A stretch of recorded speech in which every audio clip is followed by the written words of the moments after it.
This video contains themes and content that some might find disturbing. Viewer discretion is advised. What the fuck did you write in the script? Read it! What the It's in the fuck did you write in the script? At the end of the video, Andy likes peanut.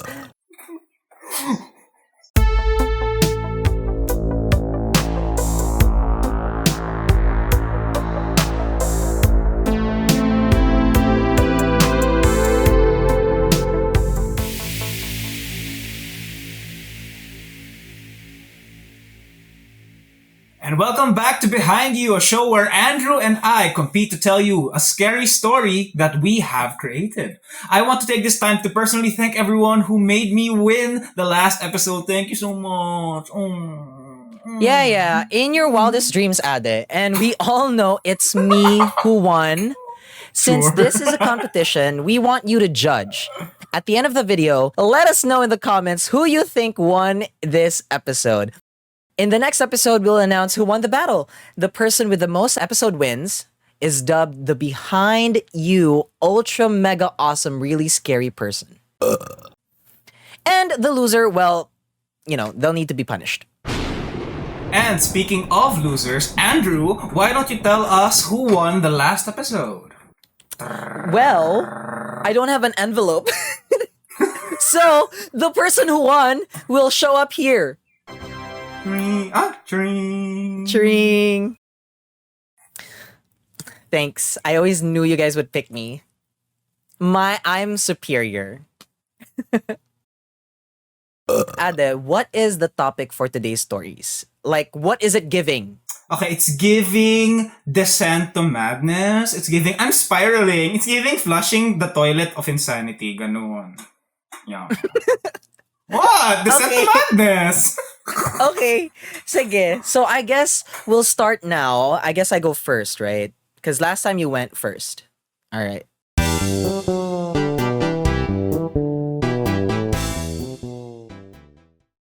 Okay, my story is called Don't Open the Door. The TV suddenly cuts to static. Great, I thought. There goes my show. I was excited to find out what happens to Nick and Charlie. Oh. The screen goes dark and a picture of an eagle covers the screen. What sounds like a woman's text-to-speech voice comes on white words, fade into the screen. comes on while words fade into the screen. You know, like the the woman's text-to-speech. The Bluetooth device is ready to pair, like that. Oh, I thought you were talking about like the purge. This is not a drill. Emergency. Do not leave the house and await further instruction. If anyone you know comes knocking at your door, do not answer and immediately contact 911. The message repeats a few more times while my phone blows up with my family asking if I'm all right. They ask me if I was okay and if I had enough food. I told them I missed them. I should have followed my gut when it told me to stay with my family for a couple more weeks. Apparently, there was some sort of virus going around. It's making people do strange things. The government has issued a strict lockdown for the whole country. Familiar? After making sure everyone is all right, I lock all my doors and sleep in the living room. I leave the TV on just in case there are any more announcements. Day 3. It's been 3 days since the lockdown and I haven't gone out. Mom, Dad, and my little sister are fine. We keep in contact every day through a video call. It's nice that we get to call each other almost every day. My parents were seated in the kitchen, the hallway leading down to the front of the house. I miss that house. I had many memories of me running up and down that hallway. Mom, I miss everyone there, I say. Oh, we miss you too, son, Mom replies. Mom and Dad turn to face the door. A dark silhouette of a woman appears behind the opaque door. Agatha, it's me, Janet. Could you come out for a minute? Mom and Dad stop moving. She turns to Dad, her face sunken with fear. Dear? That's not her. She never calls me Agatha. Nobody answer the door, Dad shouts. As if on cue, the door begins to bang.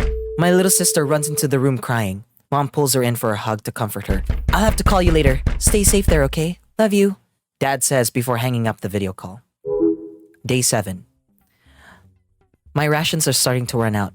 I don't know how long I can hold off being locked inside my house. The TV hasn't been showing anything but that static with the eagle on the screen. The same message has been on an endless cycle no matter what channel I turn to. I was getting ready for bed when my phone rang. It was Mom. Hi, baby, how are you? She looked tired, seated in the kitchen. Her eyes were bloodshot, as if she had just finished crying. I'm good, Mom, I reply. How's everyone there? Everyone's doing great here. Well, we're running out of food. We don't know how long we can stay in here. How's Jess? I ask. She's itching to go out. We've had someone guard the door while everyone is awake so she doesn't open the door. And Dad?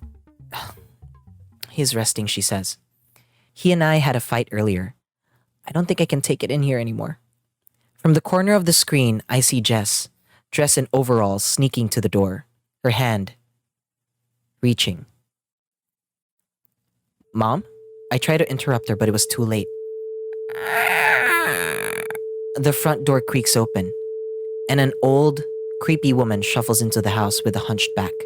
Her age-spotted skin was like parchment, taut over her prominent cheekbones, and seemed to cling to her skull as if reluctant to let go.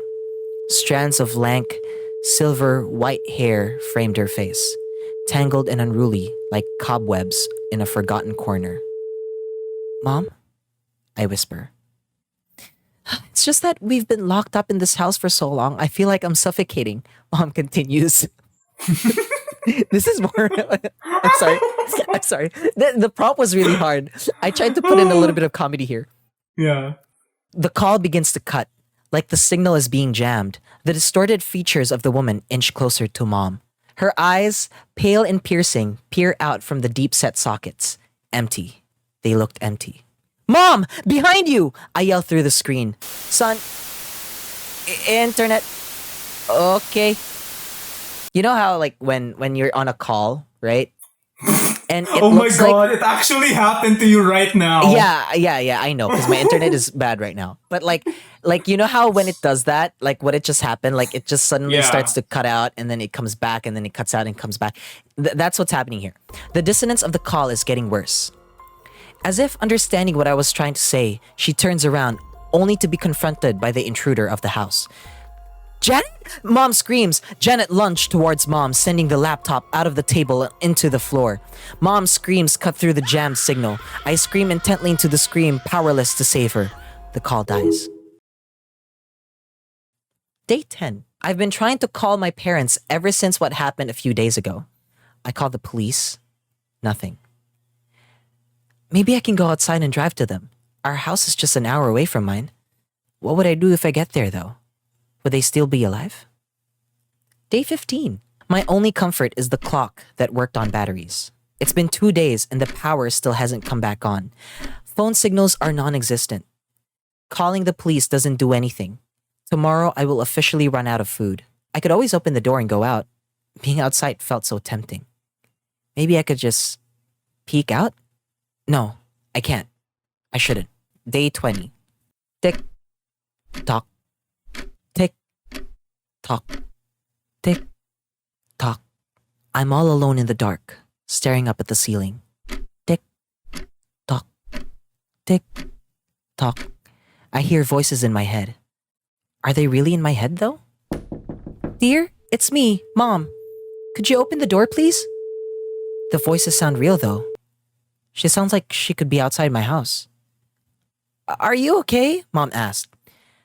Didn't you know it's safe to go out now? I say nothing. Come on, dear. Why don't you open the door for me? Your dad and Jess are here too. Maybe it really is okay. Maybe I should go out? Yes, that's right, dear. Just twist the door open and let us in. I unlock the door and slowly twist the doorknob. Would you like to buy some insurance? Hello, open-minded ka ba? I hate that I like it, but only because you use the experience of the pandemic. Well, okay. So, does that mean I win already because you liked my story? Now it's my turn. My story is called Mad Love. There are so few emotions that I was truly acquainted with. Anger was undoubtedly unmatchable. Couple that with my dreadful memory, then you are left with a time bomb of a person, me. What was especially infuriating is when I walk through a door and suddenly forget the last moments before I went in.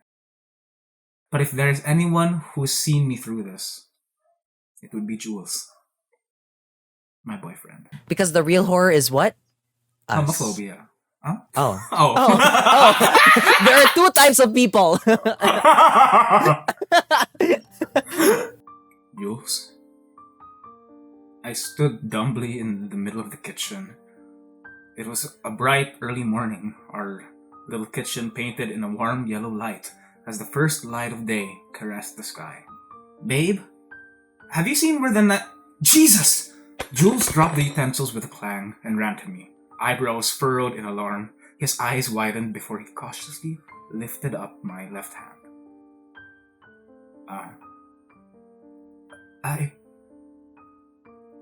What happened? I stared in horror at my own bloodied hand. There was a long, deep gash that ran across my palm. Seeing my mutilated hand finally set off the body alarms that have gone dormant along with my memory. My heart started pounding, adrenaline humming in my veins, and lightness capturing my already cloudy head. Hey, come here. Jules coaxed me towards the kitchen sink, peeling off his kitchen gloves and guiding my hand under the faucet. It's okay, babe. It's okay. He caressed my cheek, wiping a tear that I didn't even know was starting to stream out. Hold on. He turned off the faucet and scampered off to who knows where, leaving me staring deep into the gash of my hand as something bitter brewed inside me.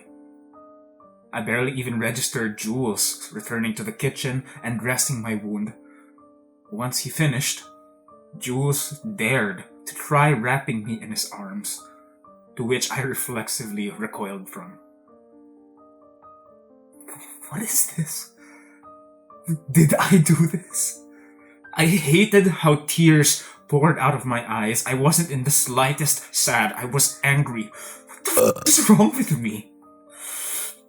You're perfect, Jules interjected, unfazed by the rejection, and went in again for a tight embrace.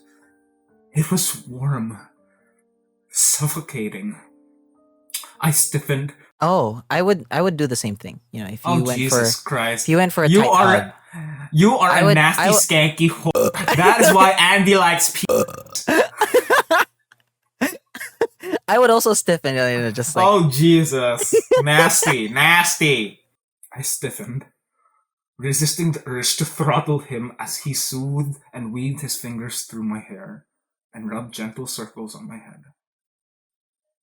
More rage, more tears. I hated how I let him cradle me like some child, how I found myself bawling into his chest through the morning. I hate how I let him.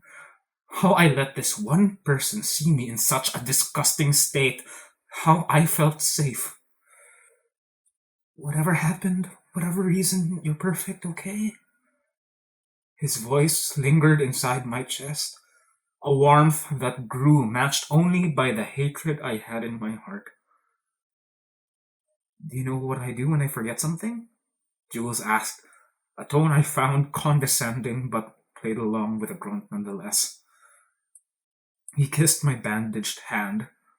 Of course, he'd keep an eye contact. Fuck you! what? Okay, fine. What? Fine. What? Read it. Abby likes penis. I got my revenge, bitch. No, I'm kidding. Fine. He kissed my bandaged hand. Of course, he'd keep eye contact before clasping it with his. I take a deep breath and walk backwards, counting from 10 to 1. He gave me his crinkly-eyed smile, which somehow just pissed me off more. That's stupid. I bit back harsh response, but was only met by his soft laughter. Try it with me. Jules smiled, squeezing my bandaged hand on impulse, eliciting a wince from me. Oh my god, I am so sorry! He burst out in laughter and peppered my hand with kisses. Fine. My lips twitched in the semblance of a smile. I hate how infectious he was. Jules gave me a toothy grin and made a show of taking a deep breath, looking at me expectantly for me to follow. With a sigh, I followed and did his stupid ritual, stepping back as we counted down 10 to 1. And to my surprise, by the time we reached 1, we found ourselves at the dining room, along with a recollection as to why I gashed myself at the palm. Oh, right. 6 months? Jules, I fucked up again. 6 months into living together, I found myself standing in the middle of the kitchen. Not me. I saw him visibly tense. His back was turned towards me. He was hunched over the kitchen counter, frozen mid-scrub. I felt the hot afternoon air thicken as tension filled the silence between us. It took another heartbeat or so before Jules slowly, finally, turned to face me. An expression of dread, betrayal, and gentleness gracing his face. "Babe," he groped, peeling off the kitchen gloves from his hands and striding his way to hug me tightly. "We'll work this out, okay?" His voice cracked in my ear, his fingers once more soothing over my head, hair matted with blood and grime. "Whatever happens, we'll work this out." He kissed my temples, ignoring how I was drenched in sweat, ignoring how I started bawling again, like countless times before. I don't remember. My words came out like my own mind, broken and fragmented. I let go of the knife in favor of reciprocating back the tight squeeze from Jules, punctuated by a small thud of the knife embedding itself on the wooden flooring. "It's okay. We'll fix it. I'll clean this up." His love was intoxicating, the glue filling all my gaps and cracks, making me whole. "But I need you to promise me one thing." He pulled away and cupped my face, leaving no room to escape his hurt gaze. "When it happens again, you tell me." That was the first time I felt fear. Genuine fear of losing him. I promise. I couldn't fully wrap my head around exactly what I was promising to do, but it didn't matter, not when Jules' expression softened, not when he took me in his arms again. "I love you." His eyes crinkled in that infuriatingly gentle smile as he kissed my temples once more. "I love you." I was a mess. It just dawned on me how much it took for him to say that, to love me in my visceral self, to love me through my spotty past. "Let's walk back to the dining room, okay?" His warm eyes met mine before clasping my hands with his. Together, as always, walking backwards to the dining room and counting down to 1. His hand held me all the way as memories trickled back in. Oh. Right. Jules? A year in together, and I found myself standing at the same spot where I always forgot. In the middle of the kitchen. Our little kitchen was bathed in a blood orange hue, as the last light of day clung to the sky. I had come to love this about living here with Jules. Loved being welcomed by the crinkle of his eyes as he smiled. Only this time, there was no one. Just silence. Jules? Nothing. Panic bubbled up in my chest, but oddly, also a sense of ease and contentment. After all this time, all that we've been through, I trusted Jules. And I trusted myself now too, I realized. I could do our special ritual by myself this time. I heaved out a sigh before beginning our ritual of walking backwards. taking ginger steps back as I trained my eyes to face forward. 10, 9, 8. I stepped out of the kitchen door. Blood smears the back of the door and its frame. My handprints, I realized. 7, 6, 5. A trail of blood. The knife. Our knife. 4, 3. Kitchen gloves. 2, 1. The back of my foot met something on the floor. A deafening ring kicked in as my palms began to sweat. With my heart thrashing in my chest, I forced myself to look down. Oh. Right. Do you know what fury feels like? Like someone took your heart and grated it through rough pavement 100 kilometers per hour. It burns. And your heart pumps that pain throughout your whole body. It's the only thing that exists at that moment and the only thing that mattered. It not only demanded to be felt, it demanded to be released. And when it demands, I comply. I didn't care I was hurting myself. I didn't care I was hurting others. No, it doesn't go away. It just needs to go out. It cuts through all the layers, cuts through every pretense of what is and isn't right. And when it's out, it carves through every meat, every sliver, and every bone until it can show exactly how it feels inside.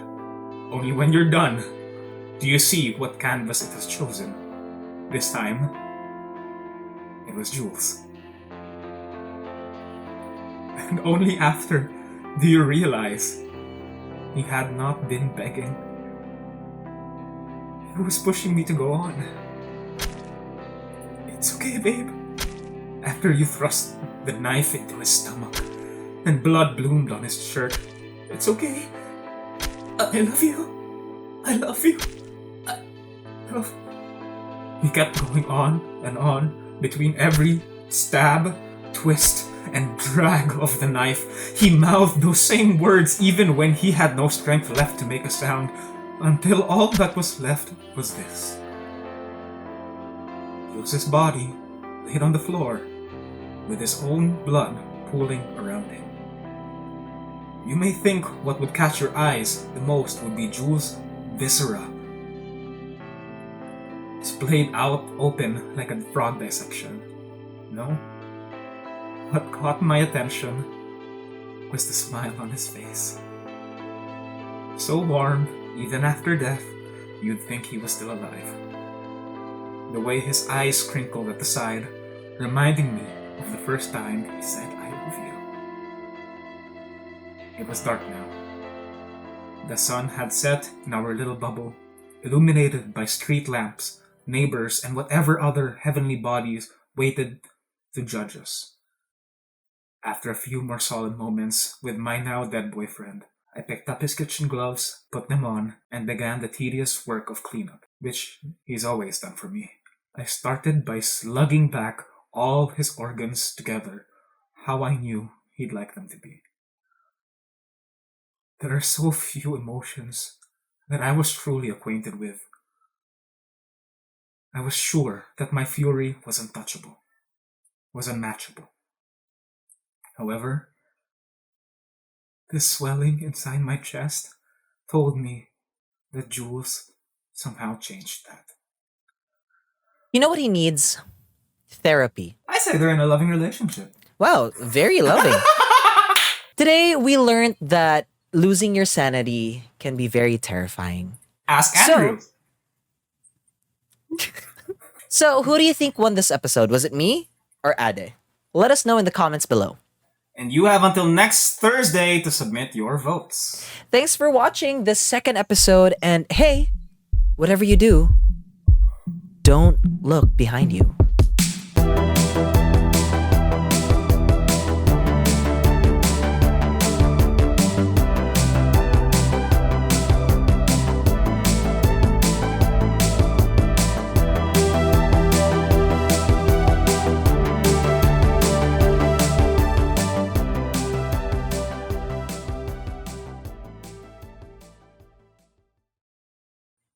Ooh, is this sexual tension? Horny bitch.